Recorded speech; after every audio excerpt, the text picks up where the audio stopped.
Good morning बच्चों। साई राम। आज हम अपना अगला पाठ फिर से शुरू करेंगे। इससे पहले हम लोगों ने पढ़ लिया था 2.3 तक। बच्चों 2.4 सिंधु का जल, ये पाठ हमें नहीं है, तो हम आगे वाला पाठ करते हैं 2.5 अतीत के पत्र। इसे लिखा किसने है? इसे स्वयं विनोबा जी और गांधी जी ने लिखा है। ये हमारे पास किस रूप में है कि विनोबा जी और हमारे जो गांधी जी थे वो जब एक दूसरे से बातें किया करते थे या किस स्वतंत्रता संग्राम की जब उस वक्त युद्ध छिड़े हुए थे तो लोग पत्रों के माध्यम से बात करते थे, तो उसी पत्रों को हमारे सामने पर प्रस्तुत किया गया है। परिचय। विनोबा भावे जी, इनका पूरा नाम क्या है? विनायक नरहरि भावे। जन्म 11 सितंबर, मृत्यु 15 नवंबर। परिचय। विनोबा भावे का पूरा नाम विनायक नरहरि भावे था। आप स्वतंत्रता संग्राम सेनानी, सामाजिक कार्यकर्ता तथा प्रसिद्ध गांधी विचारक थे। इनकी प्रमुख कृतियां किस प्रकार हैं? गीता ताई, गीता पर वार्ता, शिक्षा पर विचार आदि कुछ प्रमुख रचनाएं हैं। अब हम आते हैं अपने महात्मा गांधी जी की तरफ। इनका जन्म 2 अक्टूबर, मृत्यु 3 जनवरी। गांधी जी का पूरा नाम मोहनदास करमचंद गांधी था। अब भारतीय स्वतंत्रता आंदोलन के प्रमुख राजनीति एवं आध्यात्मिक नेता थे। तो ये हमने हमारे जो लेखक हैं उनके बारे में परिचय लिया। अब हम आगे बढ़ते हैं कि हमें बताया क्या गया है इस अतीत के पत्र में। हमें बताने की क्या कोशिश की गई है, हमें क्या समझाने की कोशिश की गई है। ये यहाँ पर हमारे पास दो पत्र है। एक जिसमें विनोबा जी ने गांधी जी को लिखा है और गांधी जी ने स्वयं विनोबा जी को लिखा है। तो हम इसे दो कालांशों में पढ़ेंगे। यहाँ प्रथम पत्र में विनोबा भावे जी का दृढ़ निश्चय, देश सेवा व्रत, परिश्रम, अनुशासन एवं गांधी जी के प्रति समर्पण एवं श्रद्धा परिलक्षित होती है। और दूसरे पत्र में गांधी जी का भावे जी के प्रति विश्वास, पितृवत प्रेम दिखाई पड़ता है। इन पत्रों से विविध मानवीय मूल्यों को अपनाने की प्रेरणा प्राप्त होती है।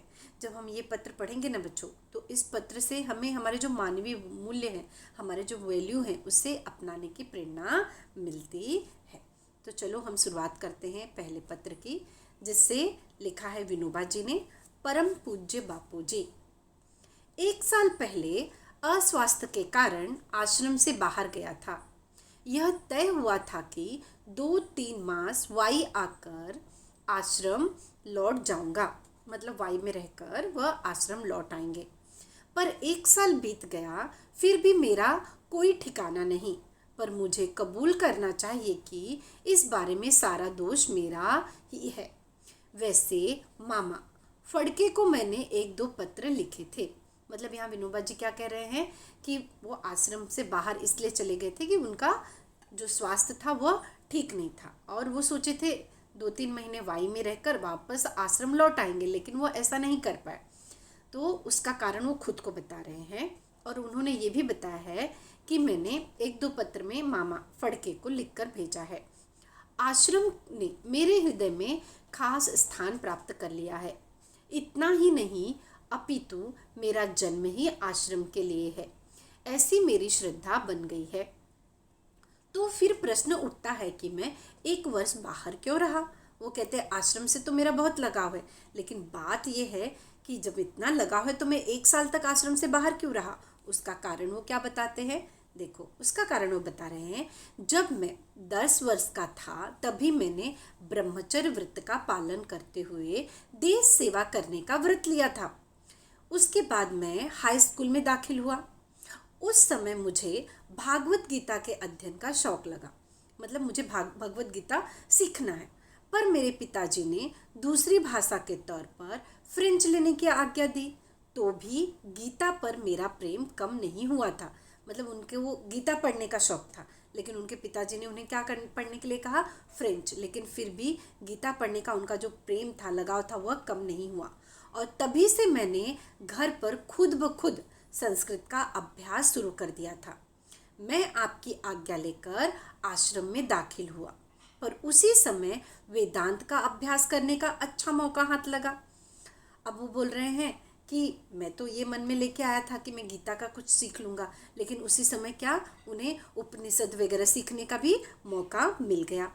वाई में वाई एक जगह का नाम है, आपको पता ही होगा। वाई में नारायण शास्त्री मराठे नामक जन्म ब्रह्मचारी विद्वान विद्यार्थियों को वेदांत तथा दूसरे शास्त्र सिखाने का काम करते हैं।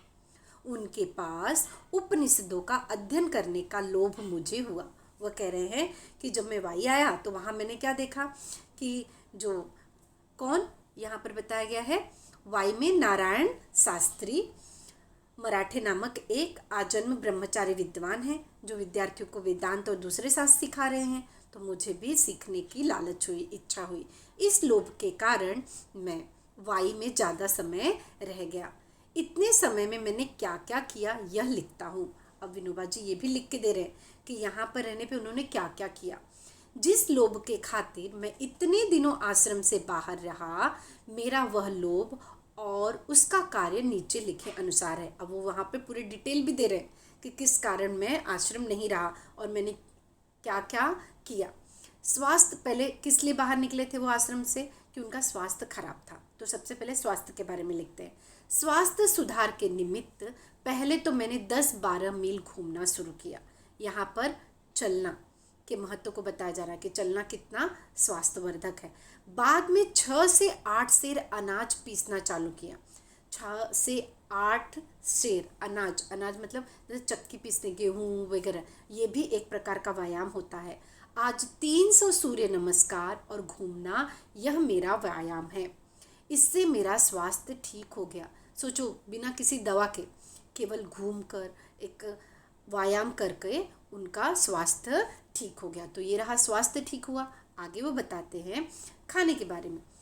आहार के विषय में पहले 6 महीने तक तो नमक खाया, बाद में उसे छोड़ दिया। केवल नमक खाया मतलब केवल नमक नहीं, मतलब नमक से जो कुछ बनती है सब्जियां वगैरह वो खाए। मसाले वगैरह बिल्कुल नहीं खाए और आजन्म नमक और मसाले न खाने का व्रत लिया। दूध शुरू किया है। बहुत प्रयोग करने के बाद यह सिद्ध हुआ कि दूध पीना बराबर चल नहीं सकता।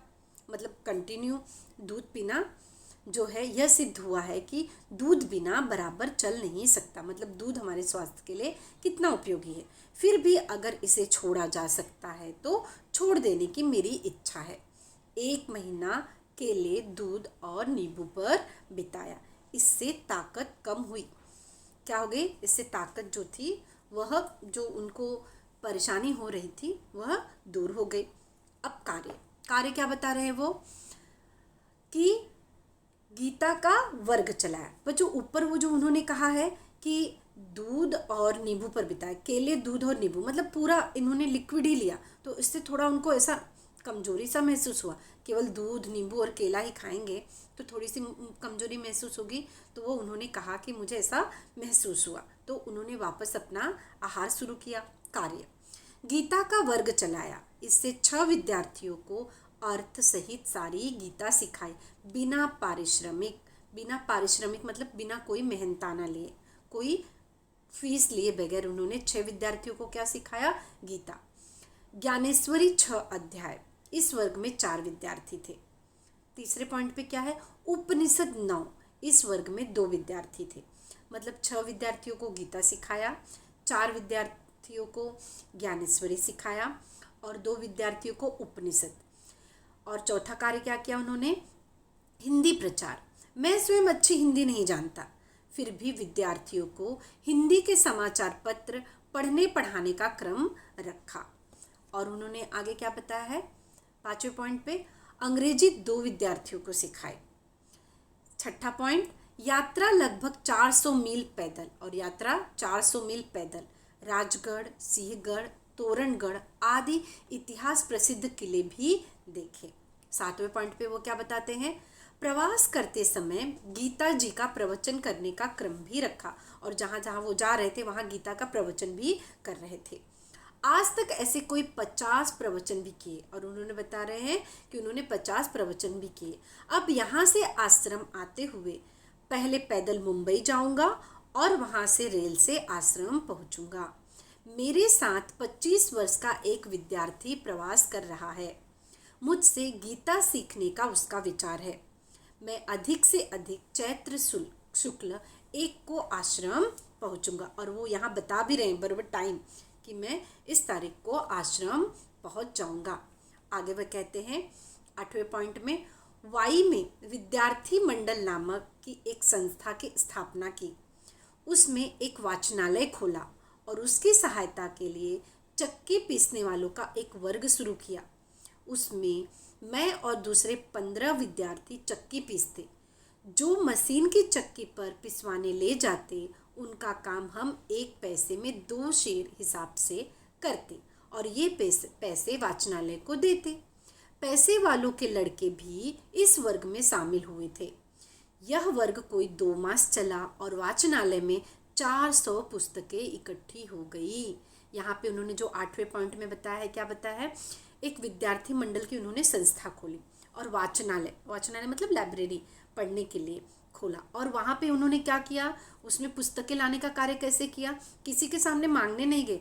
उन लोगों ने क्या किया, 15 लोगों विद्यार्थियों ने चक्की पीसने मतलब आटा गेहूँ पीसने का कार्य किया और उससे जो पैसे मिले उस पैसों से उन्होंने वाचनालय के लिए कितनी पुस्तकें लाई, 400 पुस्तकें। इस प्रकार हुआ समाज सेवा। 9 पॉइंट, सत्याग्रह आश्रम के तत्वों का प्रचार करने का मैंने काफ़ी प्रयत्न किया। 10वें पॉइंट पे वो क्या कहते हैं, बड़ौदा में 10-15 मित्र हैं। इन सबको लोक सेवा करने की इच्छा है। इस कारण वहाँ 3 वर्ष पहले हमने मातृभाषा के प्रसार के लिए एक संस्था स्थापित की थी। तो बच्चों ये 10 पॉइंट हमने जो देखे उसमें उन्होंने किस प्रकार हर एक पॉइंट पे बताया कि किस प्रकार उन्होंने कार्य किए। और सबसे अच्छा 8वें पॉइंट में उन्होंने क्या बताया कि उन्होंने जो विद्यार्थी मंडल की स्थापना की उसमें जो उन्होंने वाचनालय खोला, उस वाचनालय के लिए उन्होंने पुस्तकों को किस प्रकार इकट्ठा किया। तो ये हमने देखा पाठ। तो आज हम यहाँ तक पढ़ेंगे। इससे संबंधित ये जो परिच्छेद है, इस परिच्छेद में संबंधित प्रश्न होगा वो कैसा होगा, कृति पूर्ण कीजिए। विनोबा जी की श्रद्धा, क्या था उनकी श्रद्धा, उनका जन्म ही आश्रम के लिए हुआ है। गद्यांश में प्रयुक्त एक स्थान वाई। बच्चों ये प्रश्न के उत्तर आपको लिख के लेने हैं। ये प्रश्न के उत्तर आपको रिटन वर्क में नहीं मिलेंगे क्योंकि यहाँ पर दिए हुए हैं। आगे सही विकल्प चुनकर वाक्य पूर्ण कीजिए। विनोबा जी आश्रम से बाहर गए थे क्योंकि उन्हें घूमने का शौक था, वे नौकरी करते थे, उनका स्वास्थ्य खराब हो गया था। क्या, उनका स्वास्थ्य खराब हो गया था। अनेक शब्दों के लिए एक शब्द लिखिए। क्या पूछा है, जीवन भर। जीवन भर मतलब आ जन्म, उसके लिए एक शब्द आ जन्म। ऋषियों के रहने का स्थान आश्रम। उपसर्ग पहचानिए। उपनिषद, उपनिषद में उपसर्ग क्या है, उप। अस्वास्थ्य, अस्वास्थ्य में उपसर्ग क्या है, अ। तो इस प्रकार जो परिच्छेद हमने पढ़ा उससे संबंधित प्रश्न। अब ये रहा बच्चों स्वमत। स्वमत क्या पूछा गया है आपको, ये भी आपको लिख के लेना है, ये रिटर्न वर्क में नहीं मिलेगा, यहाँ पर आपके पास है। पूछा है वेदांत, उपनिषद व गीता भारतीय संस्कृति के मूलाधार है, इस विषय पर अपने विचार व्यक्त कीजिए। बच्चों जो हमारे वेदांत हैं, उपनिषद हैं और गीता हैं, भारत के प्राचीन और धार्मिक ग्रंथ है। ये संस्कृत में लिखे गए हैं। ये हिंदू धर्म के सर्वोच्च व सर्वोपरि ग्रंथ है। इनमें सभी प्रकार का ज्ञान समाहित है, जिनमें ज्योतिष, गणित, विज्ञान, धर्म, औषधि, प्रकृति, खगोल शास्त्र आदि से संबंधित ज्ञान का भंडार भरा हुआ है। इनमें परमेश्वर, परमात्मा, ब्रह्म व आत्मा से संबंधित वर्णन है। ये ग्रंथ आध्यात्मिक चिंतन से परिपूर्ण है। दरअसल ये ग्रंथ हमारी संस्कृति की रीढ़ है। बच्चों इन ग्रंथों से ही हमें जानकारी मिलती है, हमारा ज्ञान बढ़ता है। इनके बिना भारतीय संस्कृति की व्याख्या नहीं की जा सकती। इसीलिए वेदांत, उपनिषद व गीता भारतीय संस्कृति के मूलाधार है। तो बच्चों ये स्वमत अभिव्यक्ति भी आपको लिख के लेना है।